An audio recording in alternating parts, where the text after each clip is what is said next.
Boa noite, família GECAL, amigos, irmãos do nosso coração. Eu me sinto feliz porque toda terça e sábado eu estou aqui.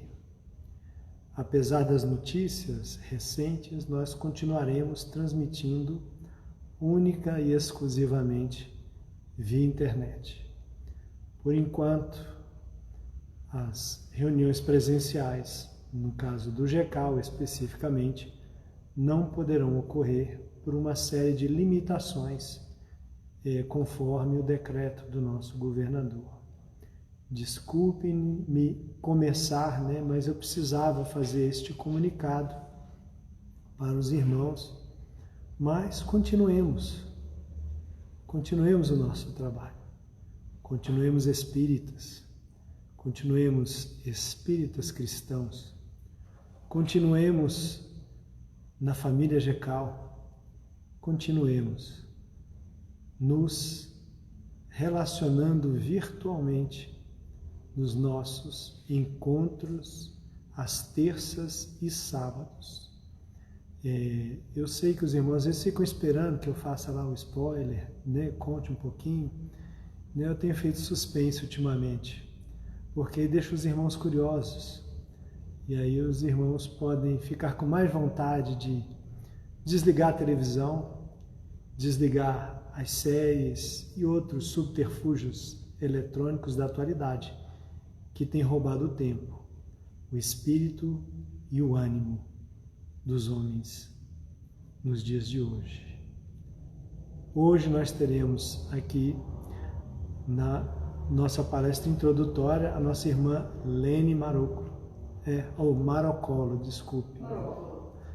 Corrigi porque o nome mudou, mas eu ainda estou com o nome antigo dentro da minha cabeça, porque eu sou um pouco velho mesmo, Já passei de meio século, então a gente custa um pouquinho a mudar, mas a gente muda sim, Já estamos com 21, o irmão Narciso, Karen, vários outros aqui entraram, porque eu não consigo ler, viu gente? O olhinho está ficando pequeno, então não dá para ler o nome de todo mundo, a tela é pequena, então não dá aqui, os irmãos estão gostando. Bom, o horário do centro aqui é um pouquinho diferente, porque no relógio lá de cima nós temos agora que vai dar às 19h30, e eu sigo o horário GECAL, apesar do horário de celular, já temos passado alguns minutos, agora que já contamos com mais de... Verinha, consegui ver, Verinha, seu nome, Camila, esse deu para entender, Daniel, Dani, Tarcisa, Karen Gamendorf, Zé Macário Maia, Vânia Capel, Jerusa. Meus irmãos, vocês estão com saudade do GECAL? Vocês querem ver o GECAL? Vou mostrar. Hoje nós temos aqui um convidado que veio já está participando da campanha dos agasalhos, trouxe cobertores, o Anastácio, aí ele está aqui para assistir, veio trazer e coisa. Aqui nós temos os nossos palestrantes da noite, a Lene, o Edson, também estava com muita saudade do Edson. Eu estou podendo matar, você vê que aqui nós estamos mantendo distanciamento, viu gente? Tá? Estamos mantendo um distanciamento, e enfim, então vamos voltar aqui. Eu sei que a visão do centro é melhor do que a minha, mas eu convido a todos. Vamos elevar os nossos pensamentos a Deus e vamos orar em prol do planeta, em prol do coração do mundo, pátria do Evangelho, o Brasil, em prol da nossa cidade, em prol de toda a comunidade ligada a esta casa. Senhor,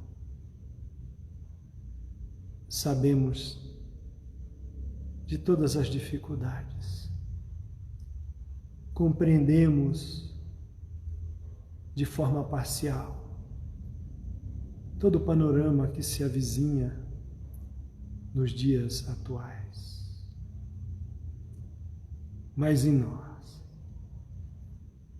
há uma certeza, uma confiança em vós, nos teus mensageiros, no nosso Mestre Jesus, nas luzes exaradas do Espiritismo, nas nossas frágeis almas, ainda titubeantes do caminho. E por isso, não tememos a vida física, não tememos as provações e não tememos ainda a volta que um dia ocorrerá para todos nós, a nossa pátria espiritual. E por isso, o espírita tem que transcender em alegria, em felicidade, romper o ciclo do medo e da ansiedade e manter o coração sempre leve, sempre lembrando das promessas exaradas do Sermão da Montanha. Senhor, muito obrigado por tudo e agradecemos a todos os nossos queridos irmãos desta casa tão querida para todos nós. Eu vou chamar nossa irmã Lene agora, que fará a leitura e a palestra inicial. Um abraço a todos vocês.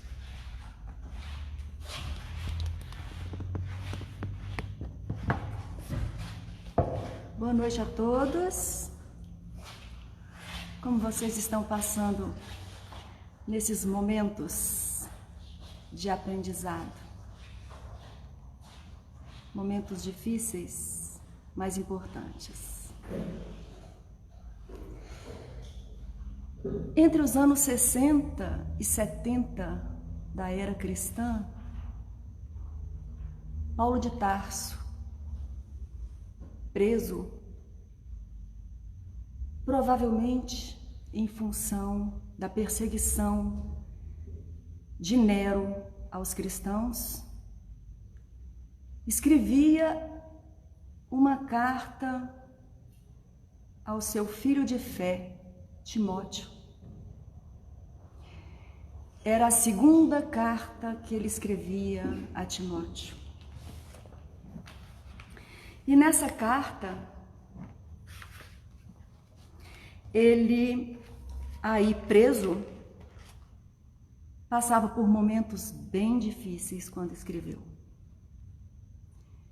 A perseguição era tamanha.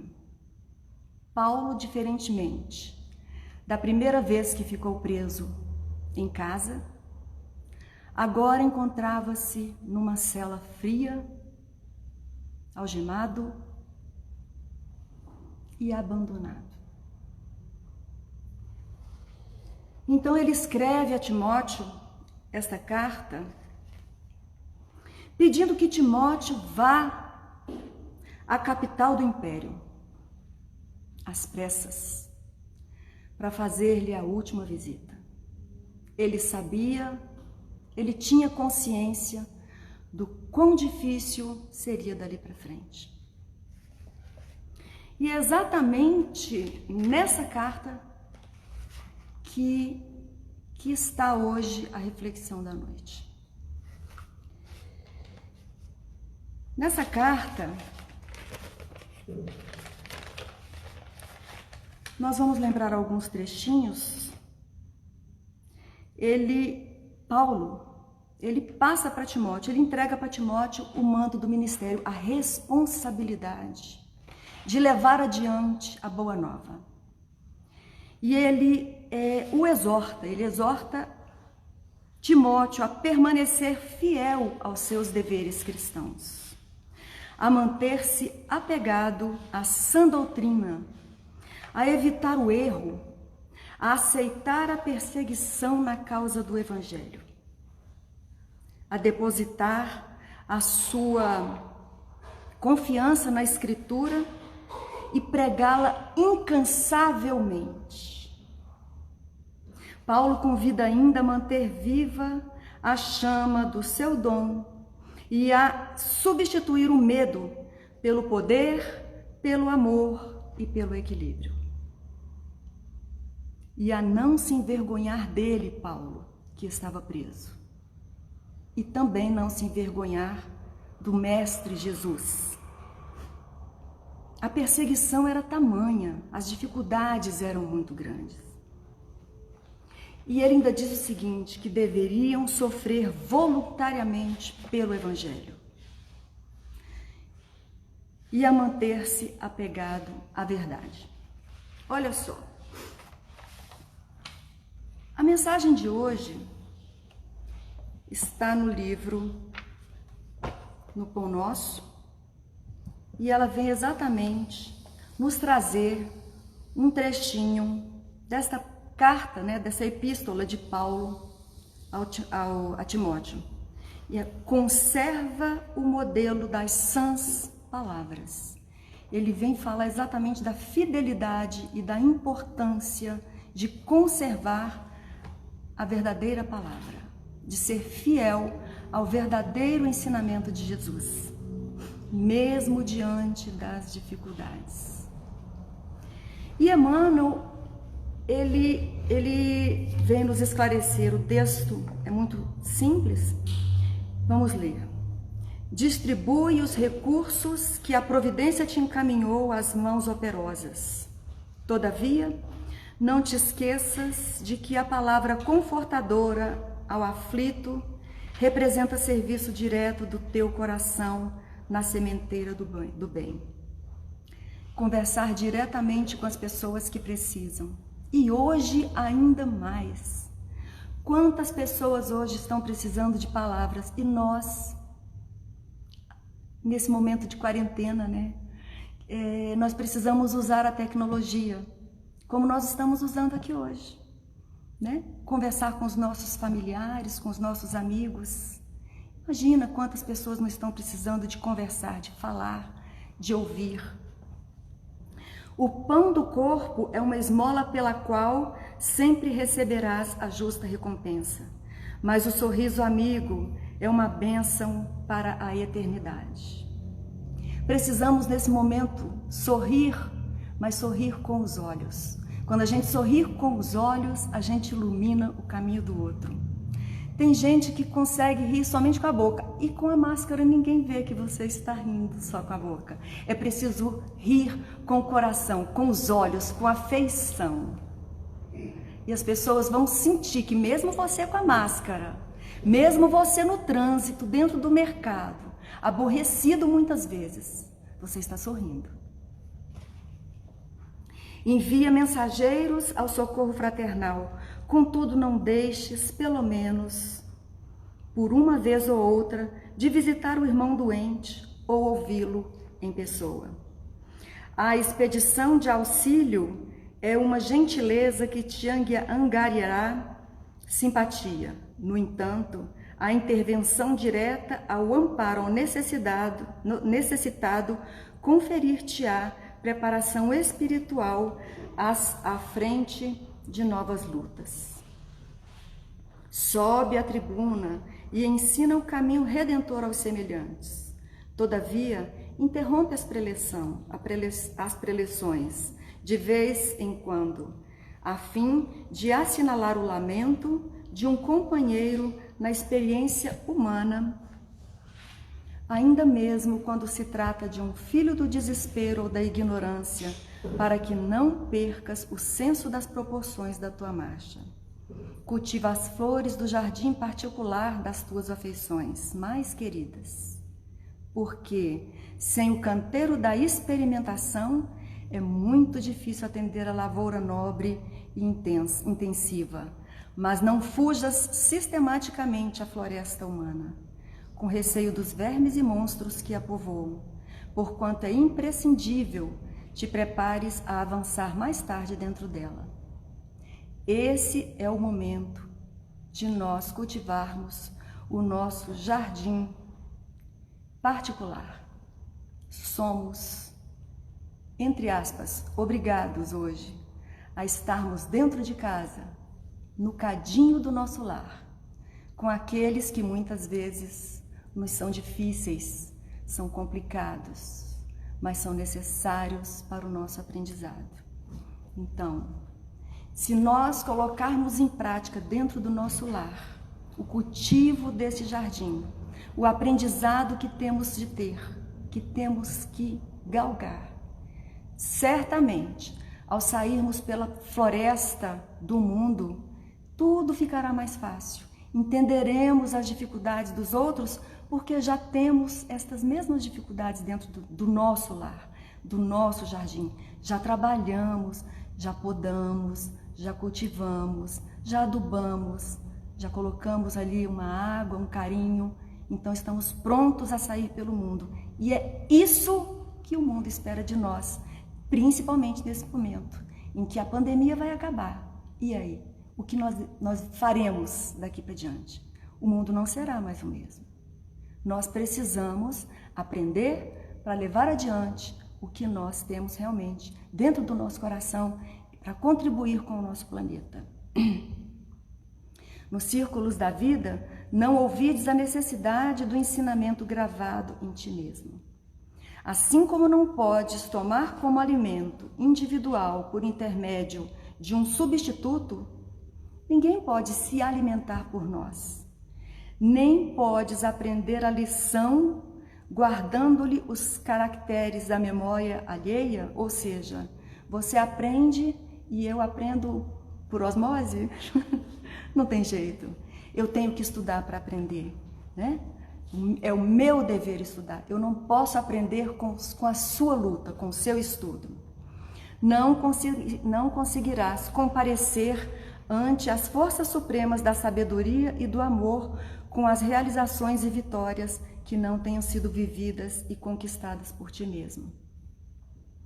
Conserva, pois, contigo o modelo das palavras sãs. Emmanuel, então, vem nos trazer novamente a importância de nós conservarmos o modelo das palavras sãs. O que é conservar? O movimento espírita vem também trabalhando nesse sentido. O movimento espírita, ele vem trabalhando pela pureza da doutrina espírita.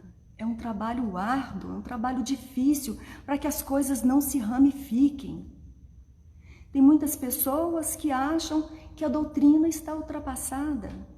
Se nós não aprendemos a milésima parte do que temos a aprender com a doutrina e ainda nos achamos no direito de pensar que está ultrapassado. Quantas coisas ainda temos para aprender? Quantas? Né? E no livro dos médiuns, nosso irmão Erastus vem nos lembrar, no capítulo 10, na influência moral dos médiuns, ele nos lembra lá, né, que... deixa eu pegar aqui. Desde que uma opinião nova se apresenta, por pouco que vos pareça duvidosa, passai-a pelo crivo da razão e da lógica. O que a razão e o bom senso reprova, rejeitai ousadamente. Vale mais repelir 10 verdades do que admitir uma só mentira, uma só teoria. É melhor rejeitarmos 10 verdades, admitirmos uma só mentira. Quão sério é esse assunto? E a doutrina trabalha por isso, por tornar esse movimento único, esse movimento sério. E a doutrina espírita será o que os espíritas fizerem dela. Só que a responsabilidade é de cada um de nós. Que nós possamos levar adiante o trabalho de manter essa palavra sã, de manter a doutrina viva, e que nós possamos, nós já passamos da fase, nós já entramos para a doutrina está entrando em nós, que nós possamos chegar o momento em que a doutrina sairá de nós, nas nossas atitudes, nas nossas palavras. Que Deus nos abençoe nessa caminhada, e uma boa noite para todos.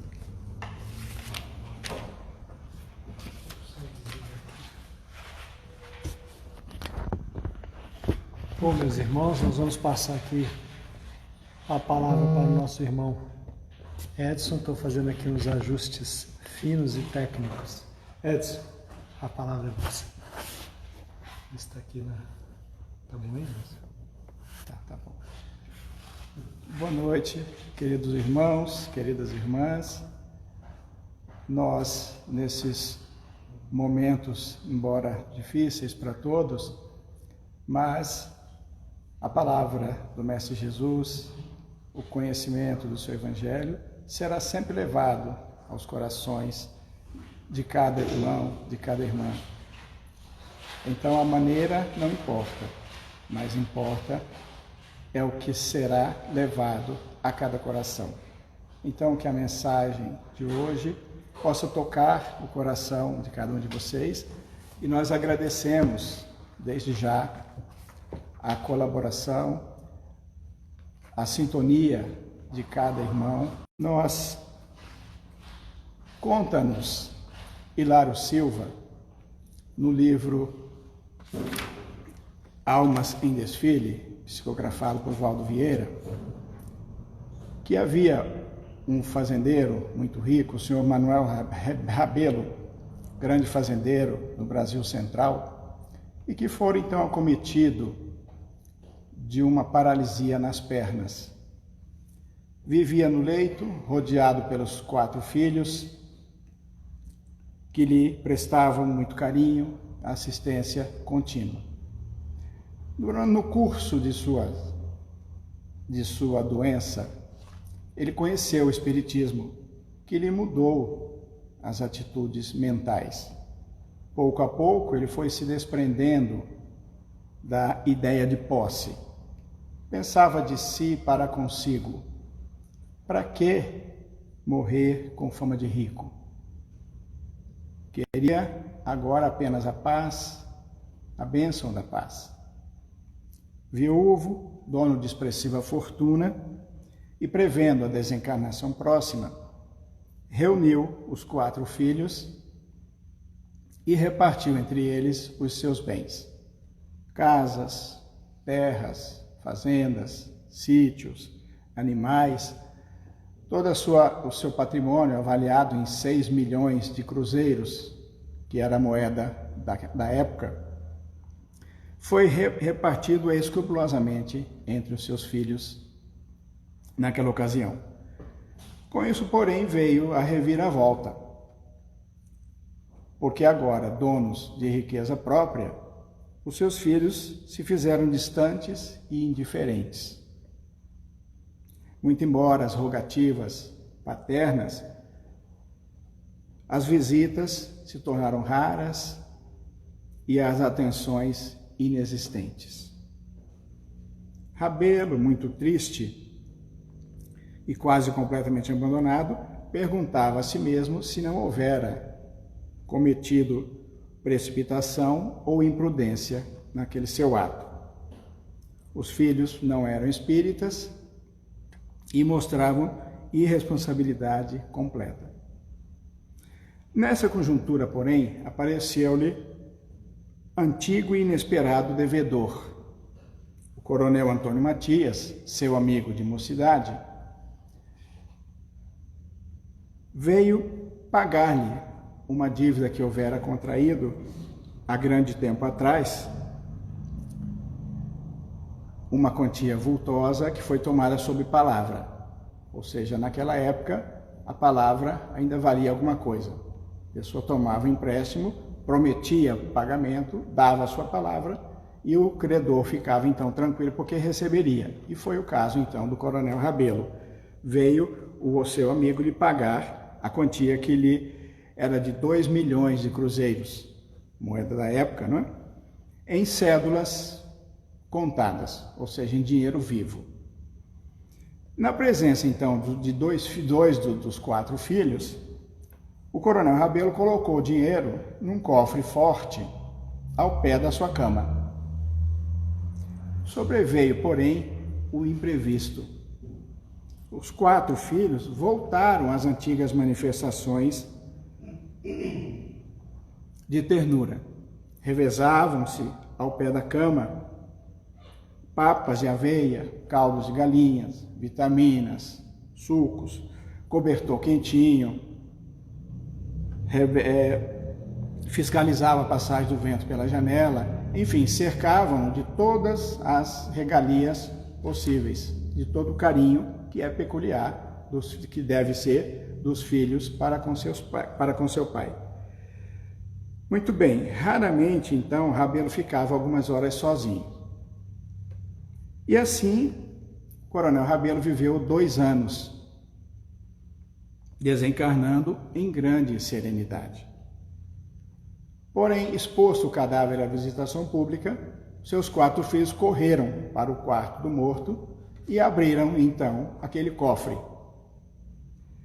Mas, para a surpresa deles, encontraram lá apenas um bilhete, escrito de próprio punho pelo seu pai, entre as páginas surradas de um exemplar do Evangelho segundo o Espiritismo. O papelzinho dizia: meus filhos, Deus abençoe vocês todos. O dinheiro que me restava, distribuí entre vários amigos para obras espíritas de caridade. Lego, porém, a vocês o capítulo 14º do Evangelho segundo o Espiritismo. E os 4 filhos, então, extremamente desapontados, leram a legenda que se seguia: honrai a vosso pai e vossa mãe. Piedade filial. Muito bem, e esse, meus amigos, é exatamente o nosso tema da noite. O capítulo 14 do Evangelho segundo o Espiritismo: honrai a vosso pai e vossa mãe. Honrai a vosso pai e vossa mãe, a fim de viverdes longo tempo na terra que o Senhor Deus vos dará. Isso está lá no Decálogo, Êxodo capítulo 20, versículo 12. Muito bem. Então, nós já percebemos que honrar nosso pai e nossa mãe é um dever. É um dever nosso, de filhos. E André Luiz nos afirma: o dever cumprido é uma porta que atravessamos no infinito, rumo ao continente sagrado da união com o Senhor. Então, como se trata de um dever, ele bem cumprido nos levará, então, à nossa ascensão espiritual, levará-nos para um lugar melhor. Na questão 681 do Livro dos Espíritos, Allan Kardec pergunta: a lei da natureza impõe aos filhos a obrigação de trabalharem para seus pais? Ele pergunta se impõe, se a lei da natureza impõe. E a resposta: sim, a lei da natureza impõe aos filhos a obrigação de trabalhar para os pais, assim como os pais devem trabalhar para os seus filhos. Eis porque Deus fez do amor filial e do amor paterno um sentimento natural, para que esses 2 sentimentos unidos pudessem levar aqueles 2 seres, pais e filhos, a se ajudarem mutuamente. E é o que, infelizmente, com muita frequência, não se observa na nossa sociedade atual. Na questão 205, do mesmo livro, o Livro dos Espíritos, os Espíritos nos falam que a doutrina da reencarnação amplia os laços de família. Então a doutrina da reencarnação vem nos mostrar que a nossa família não se limita à nossa família corporal da presente existência, que a verdadeira família é a família espiritual. Então, que nós temos seres que podem ser considerados nossos familiares e que ainda estão na espiritualidade, e nós outros estamos aqui. Mas então, quando desencarnarmos, certamente poderemos encontrar e encontraremos os nossos familiares, formando essa verdadeira família pelos laços espirituais. E isso, então, aumenta os nossos deveres da fraternidade. Por quê? Porque no nosso vizinho, no nosso criado, muitas vezes, nosso empregado, nosso subalterno, nós vamos encontrar alguém que foi nosso sangue em existências anteriores. Então, para isso que a doutrina da reencarnação, então, vem nos esclarecer sobre esse aspecto.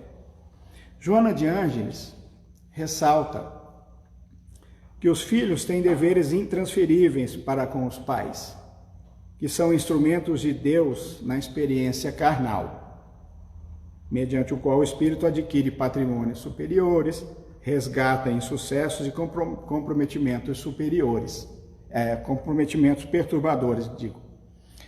Então, os deveres nossos para com os nossos pais, primeiro são de gratidão, porque são os nossos pais que permitem que nós consigamos a bênção da reencarnação aqui na Terra, onde nós poderemos resgatar os nossos débitos, onde nós poderemos, através das nossas provas, das nossas expiações, ir acertando a nossa situação com a divindade. Então, é através dos nossos pais que nós conseguimos essa bênção da reencarnação. Por isso nós temos esse dever para com eles, de honrá-los, de respeitá-los. Segundo o Evangelho, segundo o Espiritismo, o mandamento honrai vosso pai e vossa mãe é um corolário da lei geral e da caridade e de amor ao próximo. Mas o termo honrai encerra um dever a mais para com eles, o da piedade filial. Ou seja, ao amor deve juntar-se o respeito, a atenção, a submissão, a condescendência, o que envolve a obrigação de cumprir-se para com eles, de modo ainda mais rigoroso, tudo o que a caridade ordena em relação ao próximo em geral. Então, a caridade nós devemos fazer para com todos, independente, conhecidos ou desconhecidos, enfim. Mas para com os nossos pais tem algo mais, porque nós temos um vínculo maior. Então, a nossa obrigação para com os nossos pais vai além da caridade que se espera, né, possamos fazer em relação aos nossos irmãos em geral. Honrar ao nosso pai e nossa mãe não consiste apenas em respeitá-los, é também assisti-los na necessidade, proporcionar-lhes repouso na velhice, cercá-los de cuidados, como eles fizeram conosco na infância. Obedecem a esse mandamento aqueles que julgam fazer grande coisa simplesmente em dar aos pais o estritamente necessário para sobreviverem, muitas vezes colocando-os em abrigos, colocando-os em lar de velhinhos, dando-lhes toda a assistência, mas de longe, e apenas assistência material, muitas das vezes. Será que cumpre esse dever quem assim procede? Não.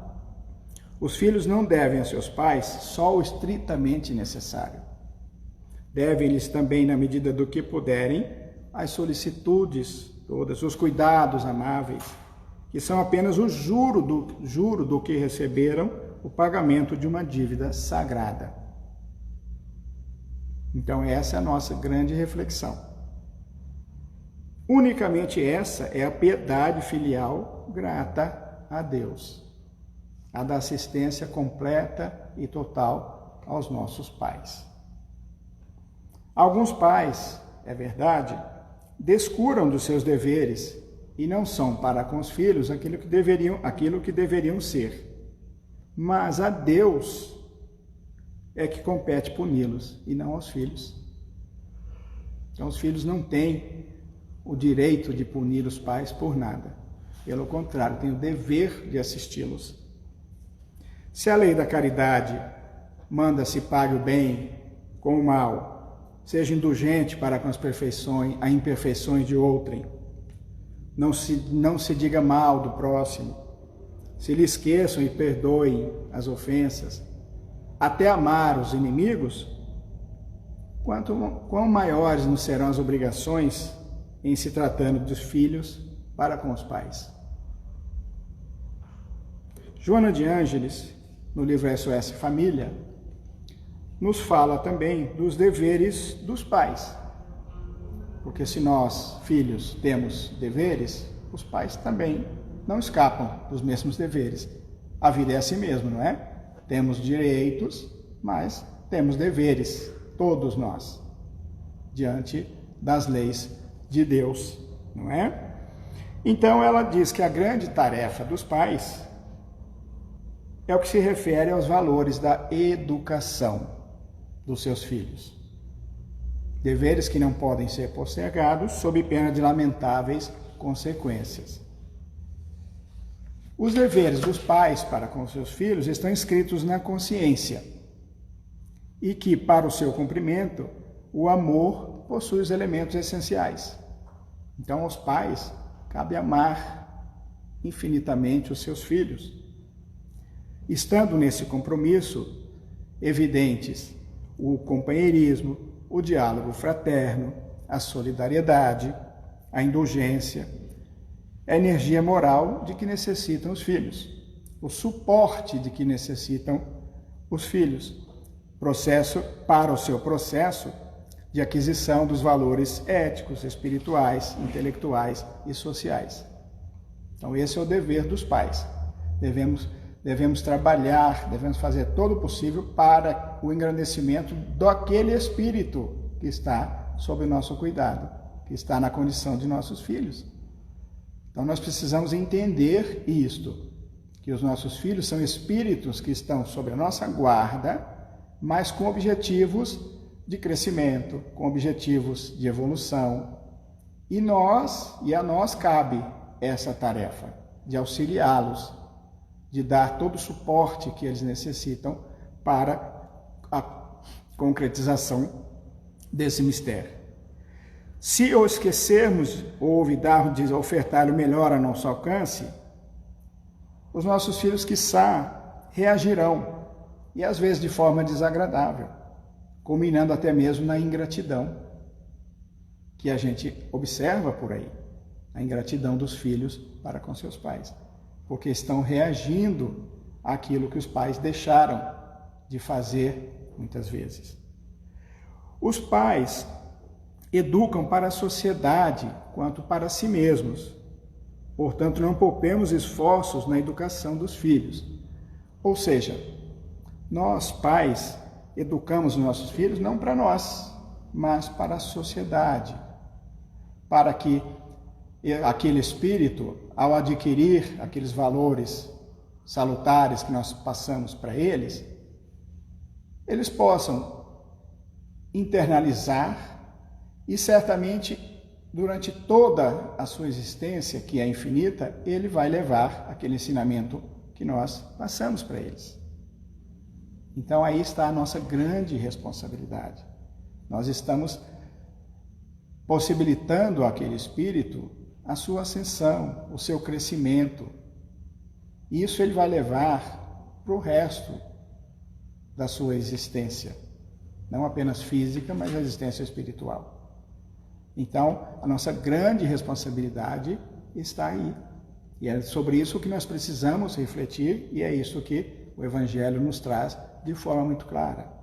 Essa necessidade de nós internalizarmos esses conhecimentos e essa certeza de que nós somos os responsáveis, ainda que momentaneamente, por aqueles espíritos que estão sob nossa guarda na condição de nossos filhos.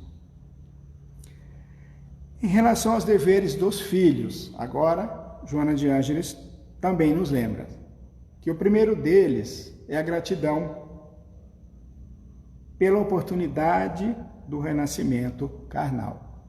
Como nós falamos, os nossos pais, através dele, sendo bons, sendo ruins, sejam quem forem os nossos pais, nos possibilitaram o renascimento carnal. Nos deram essa grande e abençoada oportunidade. Então, o sentimento de gratidão é o primeiro dever dos filhos para com seus pais. O carinho e o respeito contínuos como retribuição compatível com a amorosa assistência recebida. Porque não raro, e com raras exceções, ou melhor dizendo, os pais dão toda a assistência que os filhos precisam, todo o carinho que eles necessitam. A delicadeza e a afeição como retribuição ao gesto de sacrifício e de abnegação recebidos dos nossos pais. Porque nós que somos pais, sabemos o que nós fazemos pelos nossos filhos.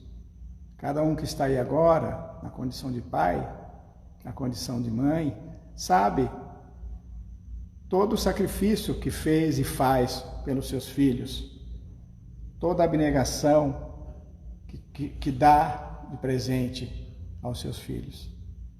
Então, os filhos devem retribuir com delicadeza e com afeição.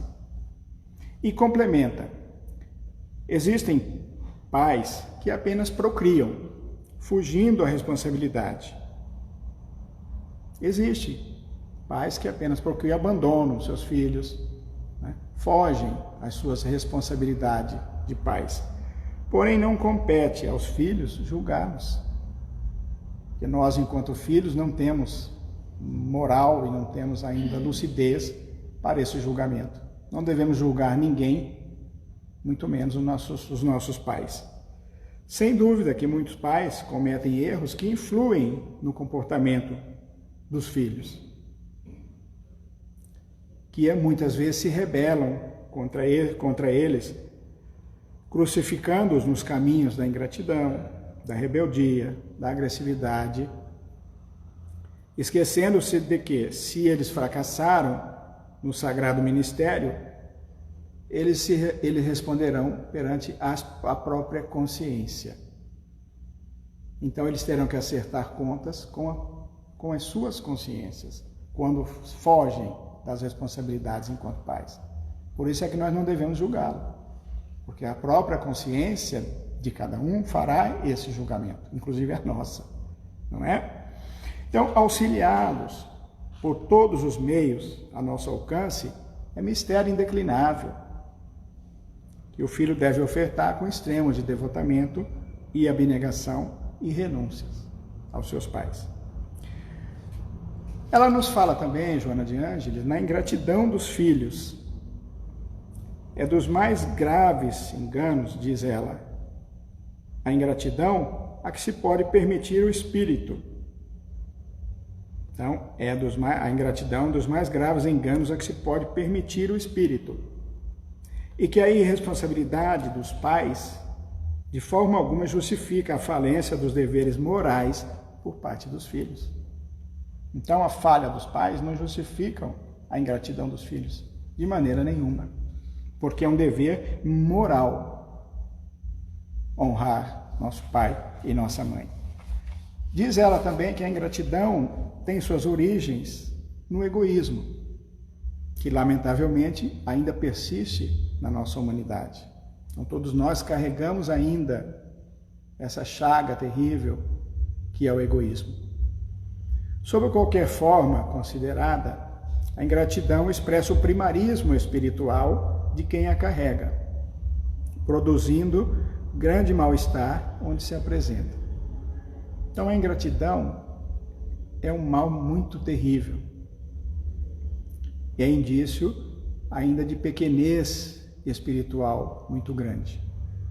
O ingrato é aquele que retribui o bem pelo mal, a generosidade pela avareza, a simpatia pela aversão, o acolhimento pela repulsa, a bondade pela soberba.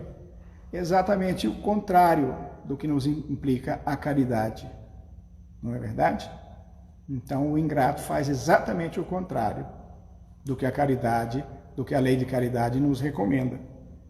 E é sempre um atormentado que espalha insatisfação e perturba o ambiente aonde se encontra. Os filhos ingratos seguem em sentido oposto à recomendação do Evangelho do dever de honrar pai e mãe. e tornam-se dilaceradores do coração dos seus pais. Porque para um pai, para uma mãe, o coração fica partido quando recebe dos seus filhos a ingratidão. O coração fica dilacerado, efetivamente. Sendo a ingratidão detestável mancha moral, segundo o Espiritismo, segundo o Evangelho, a dos filhos para com os pais assume proporções relevantes, maiores ainda, pois evidencia hediondo ato de rebeldia contra a criação divina. Então, a ingratidão dos filhos para com os pais vai de encontro a tudo aquilo que nos apregoa a própria criação divina. Torna-se um ato de rebeldia contra a própria criação divina. Aos pais cabe sempre os deveres impostergáveis de amar e entender os filhos que lhes chegam pelas vias da reencarnação, educando-os e depondo-lhes nas almas as sementes da fé, das responsabilidades, instruindo-os e neles inculcando a necessidade da busca de elevação e felicidade. Como nós dissemos há pouco, lá atrás, necessidade de nós compreendermos que os nossos filhos são espíritos e que necessitam progredir. E nós somos os responsáveis por esse progresso. A nós, pais, cabe essa responsabilidade de fornecermos os meios, os instrumentos e o suporte necessário para que aquele espírito cresça, que aquele espírito progrida. Esse é o nosso dever dos pais. Aos filhos, compete amar aos pais, mesmo quando negligentes ou irresponsáveis.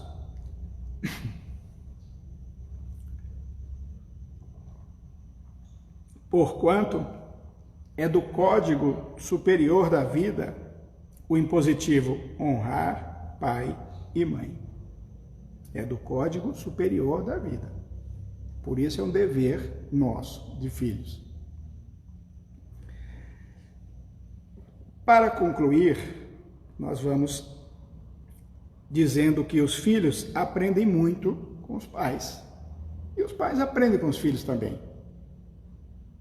Porque ambos estão ali para, juntos, através do amor filial e o amor paterno, progredirem, se auxiliarem mutuamente. Então, se os filhos aprendem com os pais também aprendem com os filhos, não é?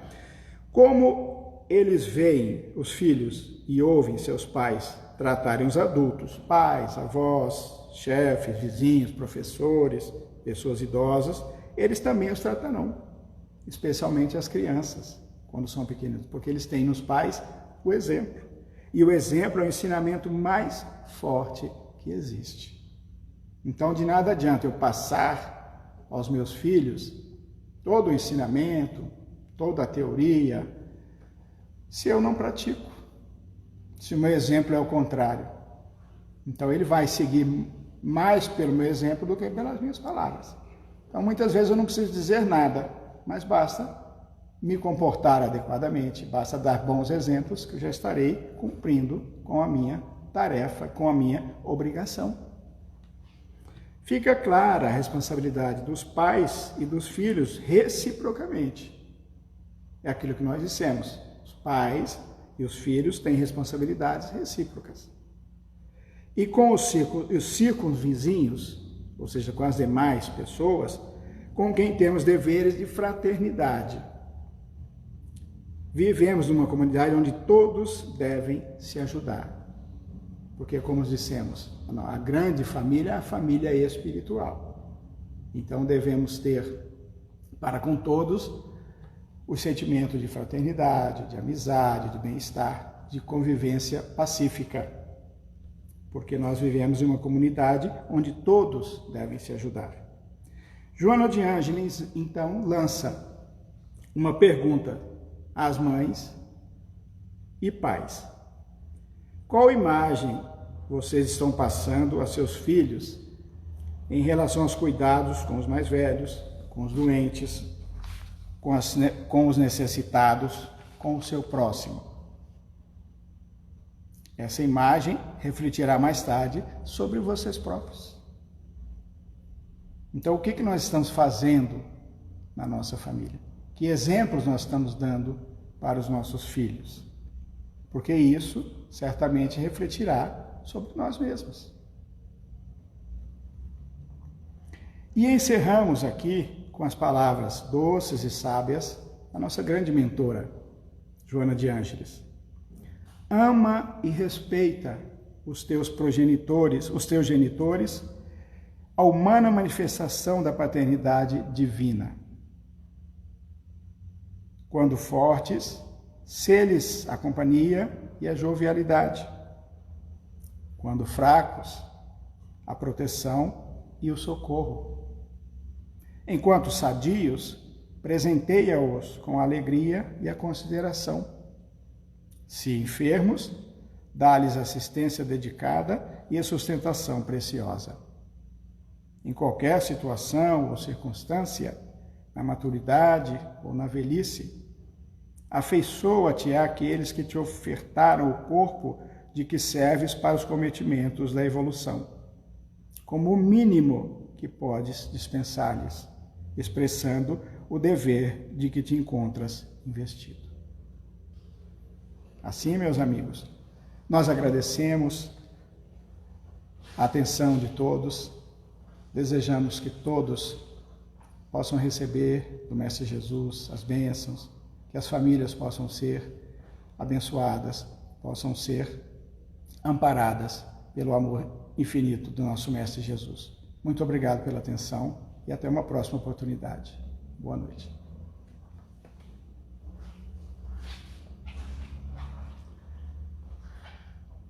Não precisamos acrescentar nenhum comentário. Então, meus irmãos, meus amigos, lembremos dos nossos outros irmãos de humanidade que não têm os agasalhos que nos cobrem, que não têm os cobertores que nos aquecem.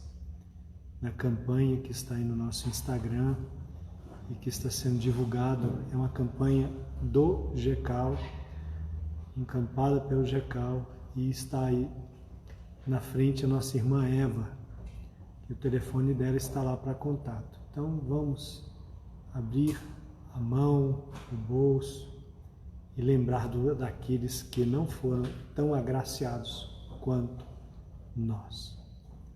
Estamos terminando, agradecendo aqui, nós temos no momento 52 pessoas, não consigo ler de todos, né, mas alguns aqui, o Wagner, Loiane, né, Raquel, Adélia, Andréia, todos irmãos, todos que eu li e o que eu não li, recebam o meu abraço, o meu apreço, a minha amizade e o pedido que nós faremos a Deus, que abençoe toda esta comunidade do GECAL, de Sobradinho, do Brasil, do planeta Terra. Eu vou convidar o nosso irmão Anastácio para fazer a prece de encerramento da reunião. Não se esqueçam, sábado, 18h30, compromisso GECAL.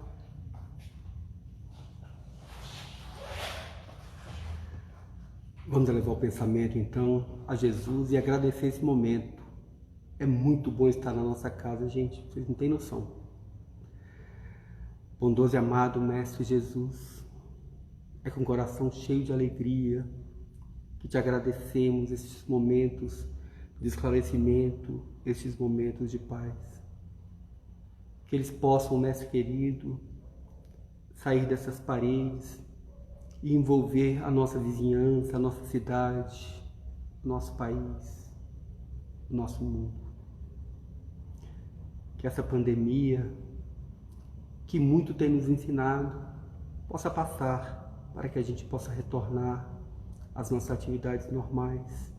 Nunca mais como antigamente, alguma coisa mudou. Que possamos ter olhos de ver e ouvidos de ouvir o que ela veio nos dizer, para que nós possamos, Mestre querido, cumprir os nossos desígnios, as nossas missões. Te agradecemos por tudo, que a tua paz e o teu amor nos envolva hoje e sempre. Que assim seja. Muito obrigado, Jesus. Um abraço a todos. Lembrando, campanha do agasalho e sábado de novo. Espero vocês aqui. Um abraço.